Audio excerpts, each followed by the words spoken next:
सर्वप्रथम महाकारुणिक सम्यक संबुद्ध को त्रिवार वंदन करते हुए तदुपरांत परम पूज्य बोधसत्व बाबा साहब डॉक्टर भीमराव अम्बेडकर जी के प्रति कृतज्ञता का भाव प्रकट करते हुए तदुपरांत श्रद्धावान उपासक, श्रद्धावान उपासिकाओं और बच्चों, आप सभी के प्रति मंगल मैत्री की भावना प्रकट करते हुए आज वर्षावास के पावन पुण्य अवसर पर वैशाली बुद्ध विहार में श्रद्धावान उपासक उपासिकाओं ने पुण्य अर्जित करने हेतु यहाँ आमंत्रित किया। धम्म सुनने के लिए, शील ग्रहण करने के लिए, पूजा वंदना करने के लिए। उत्तम कर्म है कि जब वर्षावास का पावन समय चल रहा है, जो कि पुण्य अर्जित करने का होता है। पुण्य अर्जित करना किस प्रकार से करते हैं? दान देकर पुण्य अर्जित करते हैं, शील का पालन करके पुण्य अर्जित किया जाता है, समाधि का अभ्यास करके पुण्य अर्जित किया जाता है, प्रज्ञा का अभ्यास करके पुण्य अर्जित किया जाता है, धम्म सुनकर पुण्य अर्जित किया जाता है, धम्म चर्चा करके पुण्य अर्जित किया जाता है।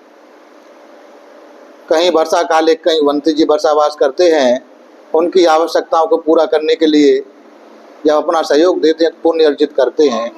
वर्षा काल में अपने घरों में वातावरण की शुद्धि के लिए जो भगवान बुद्ध का धर्म है, जो शुद्ध है, उसका परित्राण लेते हैं, तो ये भी पुण्य का अवसर है। तो यथासंभव, यथाशक्ति पूरे वर्षा काल में अधिक से अधिक पुण्य संचय करने का काम करना चाहिए, क्योंकि पुण्य जमा पूंजी के समान होता है। सदग्रस्त कोई अपने परिवार को चलाता है और कुछ पैसा जमा करके चलता है, तो पैसा जमा करता है इसलिए कि आने वाले जीवन में जो ज़्यादा पैसे की आवश्यकता पड़ेगी तो जमा पूंजी है वो काम में आएगी। ठीक इसी प्रकार ये पुण्य कर्म है, जमा पूंजी के समान होता है। हम अपने घर परिवार की जिम्मेदारियों को निभाते हुए यथासंभव जो पुण्य कर्म करते हैं, वो सारा का सारा पुण्य जमा होता रहता है। पुण्य पारमी के घड़े हैं, तो उसमें हम कुछ न कुछ डालने का काम करते हैं। तो जब हमको ज़्यादा पैसे की आवश्यकता रहती है, ज़्यादा पुण्य की आवश्यकता रहती है, कभी जीवन में कठिन परिस्थिति आ जाती है, तो पुण्य बल हमारी मदद करता है। प्रत्यक्ष नहीं तो परोक्ष रूप से, निश्चित रूप से मदद करने वाला होता है पुण्य बल। धर्म की आवश्यकता इसीलिए जीवन में पड़ती है कि हम सदा आचरण करें, तो सदा आचरण हमारे जीवन में काम आने वाला हो। तो धर्म का आचरण करने के लिए अपने मन, वाणी और शरीर की परिशुद्धि के लिए जो आवश्यक कर्म हैं वो शील हैं। शीलों के आधार पर जो व्यक्ति जीवन जीते हैं, वह अपना भला करने का काम करते हैं, अपने परिवार का भला करने का काम करते हैं और समाज की भलाई में अपना योगदान देते हैं। तो आज हमको जो रास्ता मिला है, जो मानव जीवन मिला है, मानव तो थे लेकिन मानव जीवन नहीं था। एक महापुरुष ने कठिन परिश्रम करके, कठिन संघर्ष करके सही माने में हमको मानव जीवन जीने का अधिकार दिया। हम मानव होते हुए मानव का जीवन नहीं था। क्यों नहीं था? क्योंकि जिस रास्ते पर जानवर चल सकता था, जानवर चलते हुए संडास, बाथरूम कुछ भी करे तो वो रास्ता दूषित नहीं होता था। लेकिन हम लोगों को रास्ते पे चलने के लिए आगे में मटका लगाना पड़ता था कि अगर कहीं थूकना पड़े तो मटके में थूकें, और पैरों के माध्यम से रास्ता गंदा ना हो जाए उसके लिए पीछे में झाड़ू वो लगाना पड़ता था। पहचान के लिए गले में काला धागा, हाथों में काला धागा, पैरों में काला धागा, जिससे पहचान हो। तो मनुष्य से भी गया गुजरा हमारा जीवन था। दूसरा, जानवर से भी गया गुजरा जीवन था। दूसरा, पानी पीने के लिए जिस तालाब में जानवर नहाता धोता संडास बाथरूम करता तो तालाब का पानी दूषित नहीं होता था, लेकिन हम लोगों को उस तालाब में उतरने की अनुमति नहीं थी, उसके पानी पीने तक की अनुमति नहीं थी। तो क्या जीवन था हमारा, जानवरों से भी गया गुजरा जीवन था। मनुष्य होते हुए तो उस जानवर से बदतर जीवन को एक महापुरुष ने हमको मनुष्य का जीवन दिया सही मायने में, वो परम पूज्य बोधसत्व बाबा साहब थे। तो उनके प्रति हमारा कृतज्ञता का भाव रहना चाहिए, उपकार का भाव रहना चाहिए कि ऐसे महापुरुष ने हमको वास्तव में मनुष्य जीवन दिया। तो हमारा कर्तव्य बनता है कि जो महापुरुष ने हमारे लिए आदेश किया उस आदेश का हमें पालन करना चाहिए यथासंभव यथाशक्ति। बाबा साहब की जो अंतिम इच्छा थी उसे हमें प्रथम इच्छा बनाने का काम करना चाहिए। बाबा साहब चाहते थे कि पूरा भारत बुद्ध में हो जाए, और आखिरी समय में उन्होंने कहा भी कि पूरा समय मैं बुद्ध धर्म के प्रचार के लिए लगाऊंगा। तो वह जो उनका आखिरी इच्छा थी उसे हमें प्रथम इच्छा मानकर पूरे करने का प्रयास करना चाहिए। तो धर्म को ठीक प्रकार से अपनाना चाहिए, समझना चाहिए कि कैसे शील कल्याण का रास्ता खोलते हैं, शीलों से ही उन्नति का रास्ता संभव है। इसीलिए बाबा साहब ने जो हमको 3 आदेश दिए, शिक्षित बनो शुरुआत में, संगठित रहो, संघर्ष करो। भगवान बुद्ध ने भी हमको 3 आदेश दिए, बुद्ध की शरण में जाओ, धम्म की शरण में जाओ, संघ की शरण में जाओ। हमें इन दोनों को समझना पड़ेगा ठीक प्रकार से कि शिक्षित बनना क्या है और शीलवान होना क्या है। वर्तमान समय में, वर्तमान की परिस्थितियों में हम लोग देखते हैं कि हमारे अपने लोग बहुत सारे शिक्षा पाई है, शिक्षित हुए हैं, शिक्षा के आधार पर उन्नति के रास्ते पकड़े हैं, अपने आर्थिक स्थिति को बढ़ाया है, ऊंचा उठाया है, लेकिन शीलवान नहीं हो पाए। शीलवान नहीं हो पाए तो वह अपनी उन्नति की, लेकिन उस उन्नति का प्रभाव दूसरों में नहीं छोड़ पाए, संगठन पे काम नहीं कर पाए। संघर्ष की बात ही छोड़ दो, बगैर संगठन के संघर्ष नहीं हो सकता। तो जो अपने को शिक्षित कहते हैं कि हम शिक्षित हैं, और शिक्षित होकर अगर शराब पीने का काम करते हैं, जुआ खेलने का काम करते हैं, सिगरेट बीड़ी पीने का काम करते हैं, खर्रा तम्बाकू गुटखा वगैरह खाने का काम करते हैं, उन पर स्पष्ट लिखा रहता है कि शराब पीना स्वास्थ्य के लिए हानिकारक है, धूम्रपान का सेवन करना स्वास्थ्य के लिए हानिकारक है। जब स्पष्ट लिखा हुआ है तो भी उसका सेवन कर रहे हैं, तो इसका मतलब क्या है कि वह शिक्षित नहीं है, पढ़े लिखे लोग हैं, साक्षर लोग हैं। जो लिखा है उसे पढ़ लेते हैं, जो पढ़ा है उसे लिख देते, सुना है उसे सुना देते। अगर शिक्षित होते तो जो लिखा है उसका अमल करते, पालन करते, जीवन में उतारते। बहुत सारे लोग इस प्रकार का बहाना देते हैं कि हमको घर की जिम्मेदारियों के बहुत सारे काम रहते, थक जाते हैं मानसिक रूप से, शारीरिक रूप से, इसलिए सेवन कर लेते। इतनी जिम्मेदारियों का बोझ है कि जिम्मेदारियों का बोझ उठाते उठाते हम थक जाते हैं, तो उस थकान को मिटाने के लिए सेवन कर लेते हैं। आपके ऊपर क्या जिम्मेदारियों का काम है?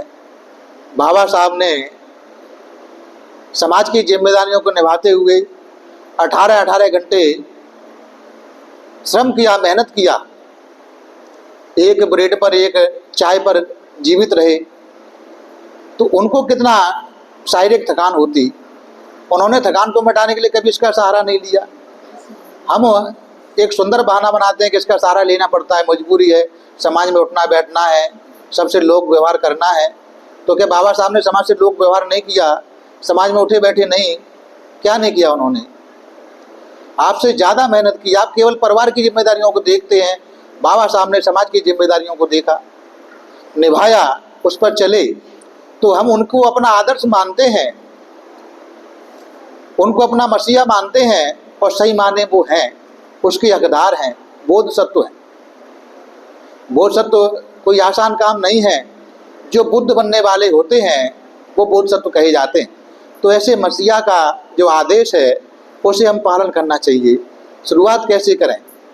शुरुआत करने के लिए हमें शील का पालन करना चाहिए। शील अनंत कल्याण करते हैं। जैसे हमें अपने प्राण प्यारे हैं, अपना जीवन प्यारा है, सभी को अपना जीवन प्यारा होता है, सारे प्राणियों को। तो अपने समान समझते हुए किसी भी प्राणी के साथ हिंसा ना करें, सबसे मैत्री रखें, ये पहला शील है। दूसरा शील, बगैर दिए हुए जो वस्तु हमारी नहीं है उस वस्तु को बगैर दिए, बगैर पूछे, बगैर बोले, बगैर कहे न लें। आवश्यकता है तो पूछ के लें, अतः चोरी जैसा कर्म ना करें। तीसरा शील, सभी प्रकार के शारीरिक अनाचार हैं उनसे दूर रहें, बचें। चौथा शील, वाणी का संयम करें। वाणी का संयम 4 बातों के त्याग से करेंगे। झूठ न बोलें, गाली गलौज की भाषा, कठोर भाषा का प्रयोग न करें, निंदा चुगली की वाणी को न करें और व्यर्थ की बकवास न करें। 5वां शील, सभी प्रकार के नशों से दूर रहें। इन 5 बातों को अगर जीवन का आधार बना लेंगे तो देखेंगे उन्नति के दरवाजे खुलने लगेंगे। आप स्वयं उन्नति करने लगेंगे, परिवार उन्नति के मार्ग पर लग जाएगा, समाज उन्नति के मार्ग पर लग पड़ेगा। क्यों? केवल 5 बातों से कैसे कल्याण संभव है? एक, केवल आंख बंद करके मान लेना ये बुद्धिस्ट का काम नहीं है। जो सही माने में बुद्धिस्ट हैं, जो अपने को बौद्ध धर्म का अनुयायी मानते हैं, तो ज्ञान विवेक के साथ किसी बात को स्वीकार करें। भगवान बुद्ध का धर्म वैज्ञानिक धर्म है, कर्मकांडी धर्म नहीं है। तो उस विज्ञान को समझें। विज्ञान क्या है कि जो कोई शील का पालन करते हैं उनके मन शांत होते हैं। जैसे कोई खोलते हुए पानी में अपना चेहरा नहीं देख सकता किसी भी हाल में, अगर पानी शांत है तो देख लेता है। तो उसी प्रकार ये शील है। शील मनुष्य के मन को शांत करने का काम करते हैं। शांत मन हमेशा अच्छा चिंतन करता है। अच्छे चिंतन के आधार पर अच्छे विचार पैदा होते हैं। अच्छे विचारों के आधार पर मन, वाणी, शरीर से जो कर्म करने के फैसले हैं वो अच्छे फैसले होते हैं। अच्छे फैसले होते हैं तो अच्छे कर्म होते हैं। अच्छे कर्म होते हैं तो उनका परिणाम निश्चित रूप से अच्छा ही आता है।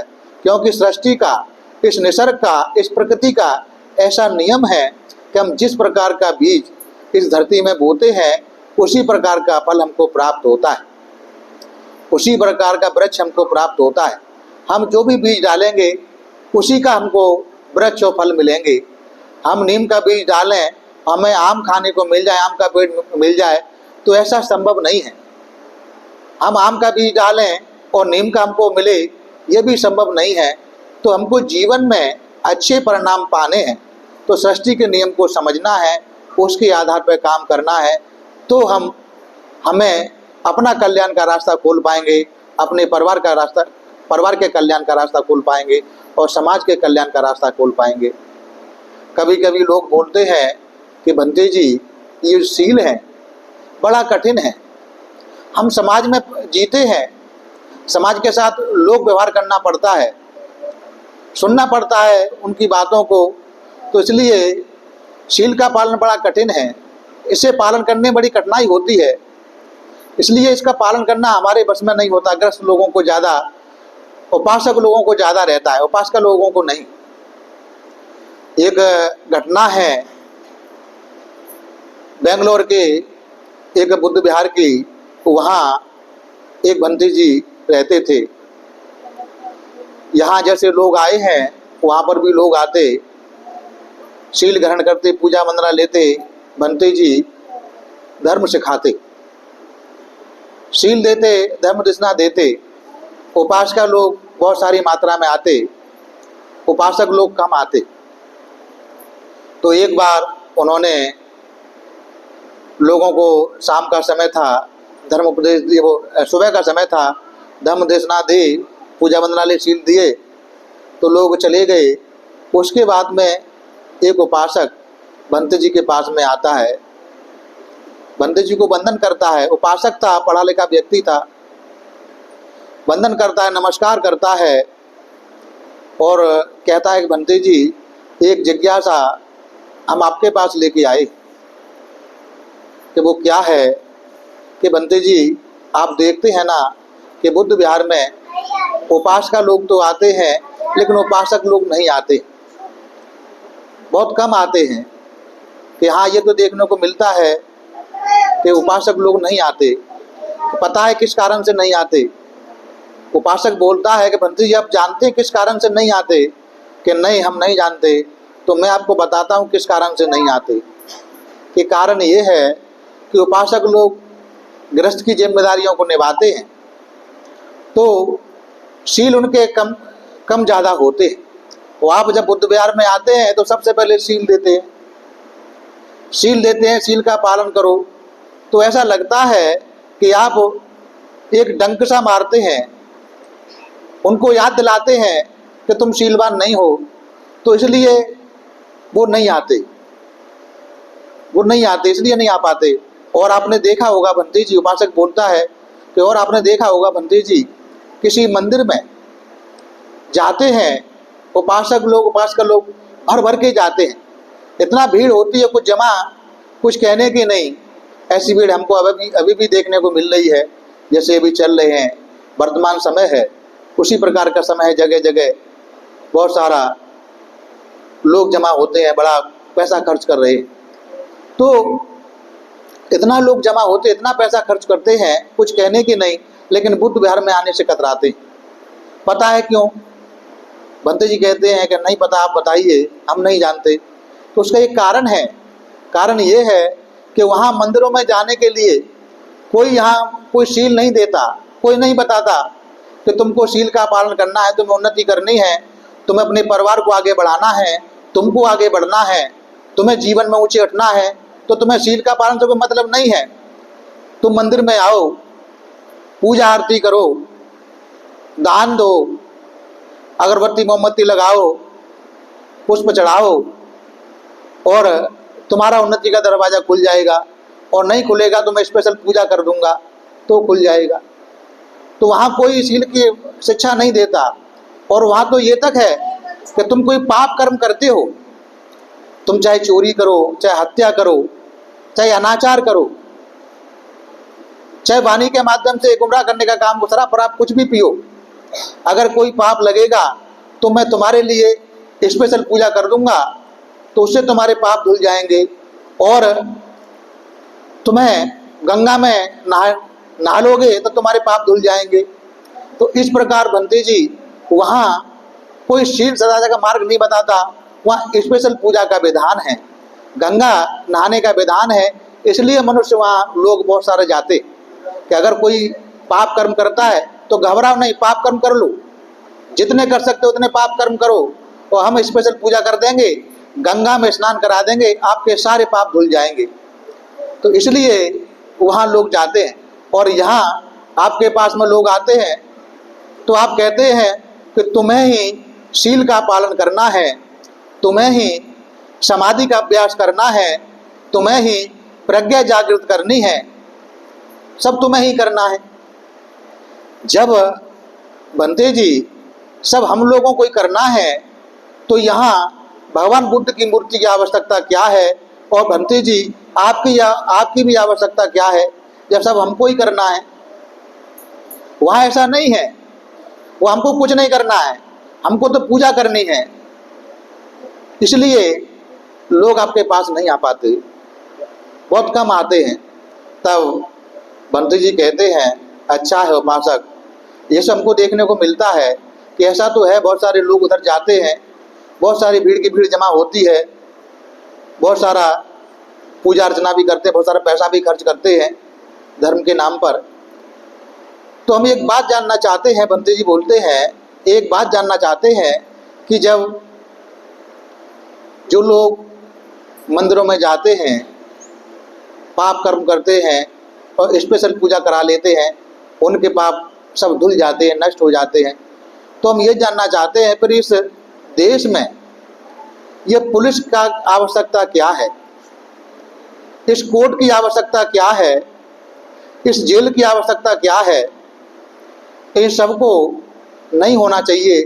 जब सारे पाप मंदिर में जाने से, गंगा में स्नान कराने से धुल जाते हैं, तो कोई आदमी हत्या करे किसी की, तो उसको मंदिर में लिया जाए और स्पेशल पूरा पूजा कराई जाए कि इसको गंगा में स्नान करा दो, इसके पाप धुल जाएंगे। लेकिन ऐसा होता नहीं है। कोई जब कोई पाप कर्म करता है और पकड़ा जाता है तो पुलिस उसे लेके जाती है, जेल में डालती है और कोर्ट उसको सजा सुनाता है। तो ऐसा क्यों है उपासक? जब सारे पाप धुल ही जाते हैं, सारा नष्ट हो जाता है, तो ऐसा क्यों होता है? इसको खत्म ये नहीं होना चाहिए। अगर कोई पाप कर्म करे तो पुलिस को करना चाहिए कि तुमको चलो, तुमने हत्या की है, या तुमने चोरी की है, या तुमने अनाचार किया है, या तुमने नशा पता करके व्यभिचार किया है, तो तुमको चलो मंदिर में लेके जाते हैं। और मंदिर का जब वहाँ का जज है कोर्ट का, वो आदेश करता है इसने चोरी की, इसने हत्या की, इसको मंदिर में लेके जाओ, स्पेशल पूजा करा दो, गंगा में स्नान करा दो और छोड़ दो इसे। यही इसका मतलब वो है, इसके पाप धुल जाएंगे, दोबारा शुद्ध हो जाएगा, परिशुद्ध हो जाएगा। ऐसा होता है क्या? कि नहीं भंते जी, ऐसा नहीं होता। तो फिर क्या? उपासक के जवाब नहीं बनता। तब भंते जी कहते हैं, उपासक तुम समझते हो इस देश में इतनी हत्याओं का केस, इतने अनाचार का केस, चोरी के केस क्यों बढ़ रहे हैं? उसके कारण यही है, सबसे बड़ा कारण वही है कि कितना ही पाप करो, हम तुम्हारे सारे पापों को धुलने का काम करेंगे। तो मनुष्य उससे नहीं घबरा रहा है। वो इतना अनाचार कर रहा है, नहीं देख रहा, छोटी छोटी बहन बेटियों को, बच्चियों के साथ अनाचार कर रहा है, किसी को भी मार देता है, किसी का भी माल हड़प कर लेता है। तो इसकी आवश्यकता क्या है? कि आवश्यकता शील की है उपासक। ये सब लोगों को गुमराह करने वाले काम है, उनसे बचना चाहिए। उपासक के समझ में आ गया, उपासक समझ गया। तब भंते जी कहते हैं, उपासक कहता है, भंते जी ये शील का पालन बड़ा कठिन है, आसान नहीं है, बड़ा कठिन है। अच्छा कठिन है, ठीक है, कठिन लगता होगा। तो मैं ये कहता हूँ कि तुम मेरी गाड़ी की चाबी ले जाओ और बाजार से सामान लेके आओ। ये 4 पहिए गाड़ी है, सामान लेके आओ, चाबी देते हैं भंते जी। उपासक कहता है कि भंते जी ये बड़ा मुश्किल काम है, ये गाड़ी का मुझे चलाना नहीं आता। भंते जी कहते क्यों चलाना नहीं आता? तो उपासक कहता है, भंते जी हमको इसलिए चलाना नहीं आता कि हमको ये 5 काम एक साथ नहीं होते। गाड़ी को चलाने के लिए 5 काम एक साथ करने पड़ते हैं।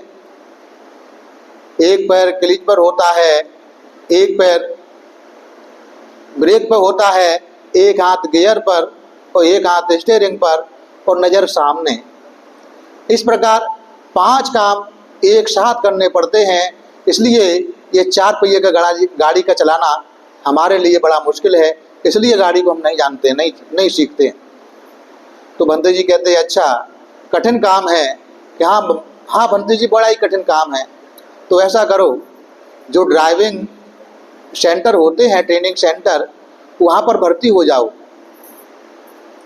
वहाँ पर भर्ती होने पर महीने 2 महीने में तुमको लर्निंग लाइसेंस मिल जाएगा।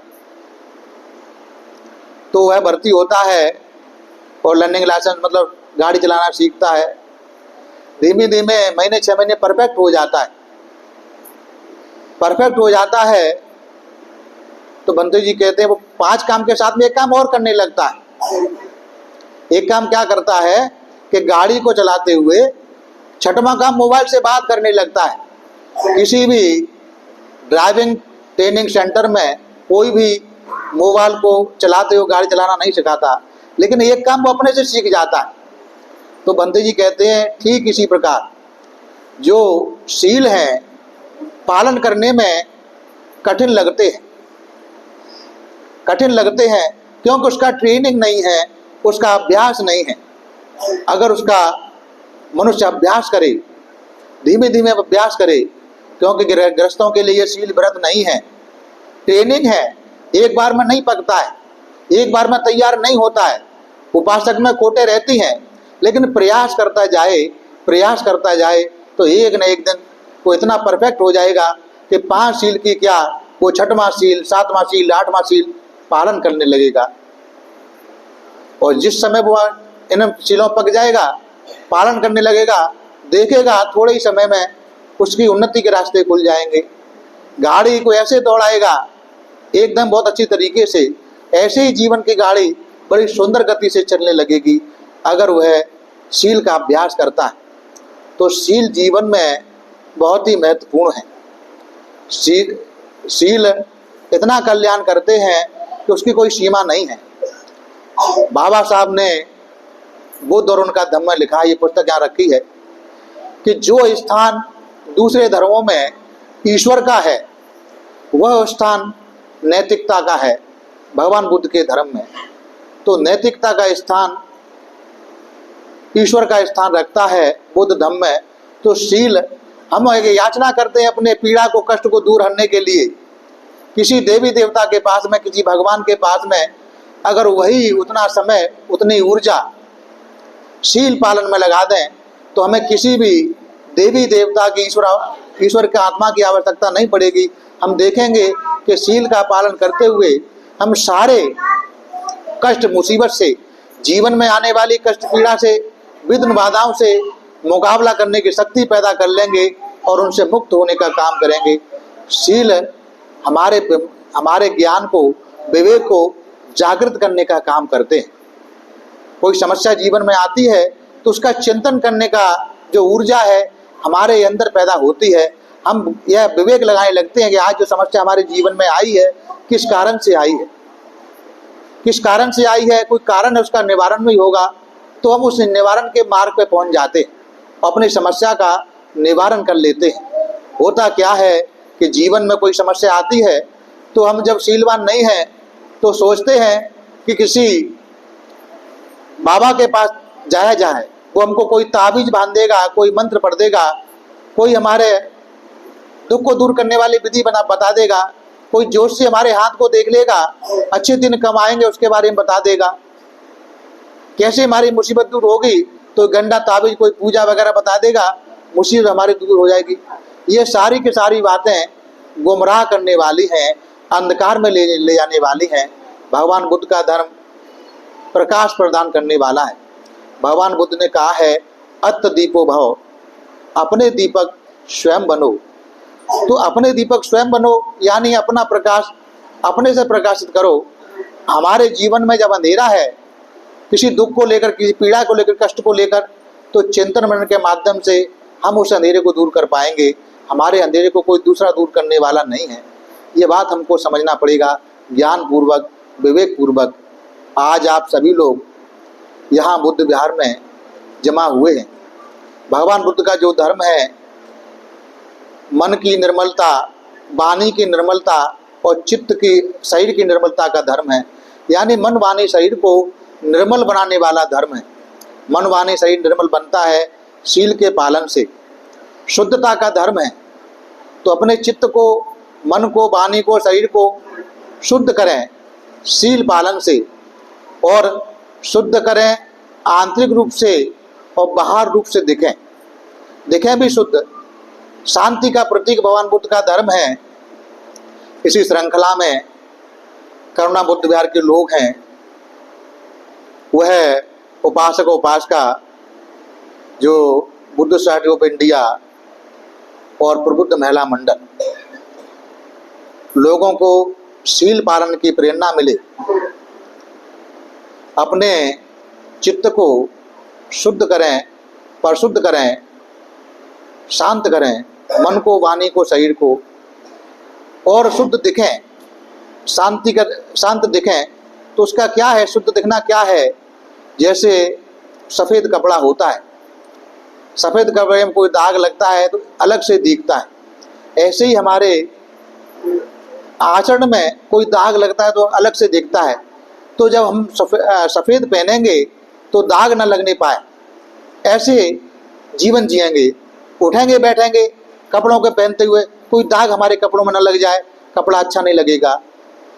जब ऐसा हम विचार करते हैं, ऐसे ही अपने चरित्र को लेकर देखें कि चरित्र में हमारे कोई दाग न लग जाए, शील का आचरण करें, तो जब बाहर से सुंदर दिखेंगे, बाहर से शांत दिखेंगे, बाहर से शुद्ध दिखेंगे, परिशुद्ध दिखेंगे, तो अंदर भी परिशुद्ध होने का काम करेंगे, प्रयास करेंगे। तो उसी श्रृंखला में उन्होंने जो आवश्यक लोग, आवश्यकता जिनको आवश्यकता है, जो बुद्ध विहार में आते हैं, अपने मन वाणी शरीर को परिशुद्धि के लिए धर्म सुनते हैं, आचरण करने का प्रयास करते हैं, लेकिन शुद्धता को दिखाने के लिए उनके पास शुद्ध कपड़े नहीं हैं, परिशुद्ध सफ़ेद कपड़े नहीं हैं, तो उन्हें देने के लिए इन लोगों ने एक प्रयास किया है। तो उस प्रयास के आधार पर ये कार्यक्रम जगह जगह कर रहे हैं हर बिहार में, उन लोगों को कि वो अपने सफ़ेद कपड़ों को पहनकर शुद्ध आचरण वाले बने। जैसे सफ़ेद कपड़ा पहनकर जब कहते हैं कि दाग लगने से बचाते हैं, अपने आचरण को दाग लगने से बचाएं, तो प्रेरणा मिले, उस प्रेरणा देने के क्षेत्र में लोग काम कर रहे हैं। तो आप लोग उनके भाव को समझते हुए अपने को शीलवान बनाएं, और जो जिन लोगों को आवश्यकता है उन तक ये सफ़ेद कपड़े पहुंचाएं। तो ऐसी ही मेरी कामना है। और आप लोग सभी इस बिहार में आकर आप लोगों ने श्रद्धापूर्वक शील ग्रहण किए, पूजा वंदना ली, धम्म सुनने का काम किया, इस प्रकार बहुत सारे पुण्य संचय किए। ये सभी पुण्य आप लोगों के जीवन में सहायक हों, ये सभी पुण्य आप लोगों के जीवन की सुगति प्रगति में सहायक बने। इस पुण्य के प्रताप से आप सभी लोगों की जीवन की सारे प्रकार की आपत्ति विपत्ति, सारे प्रकार की विघ्न बाधा दूर हो, धन संपत्ति की वृद्धि हो, सभी लोग शीलवान बने, प्रज्ञावान बने, समाधिवान बने और दान करें। ऐसी कामना, दान करके अपनी भोग संपत्ति अर्जित करने का प्रयास करें, ऐसी कामना करते हैं और अपनी वाणी को विराम देते हैं। सबका भला हो, सबका मंगल हो, सबका कल्याण हो। भवतु शब मंगलं, भवतु शब मंगलं, भवतु शब मंगलं।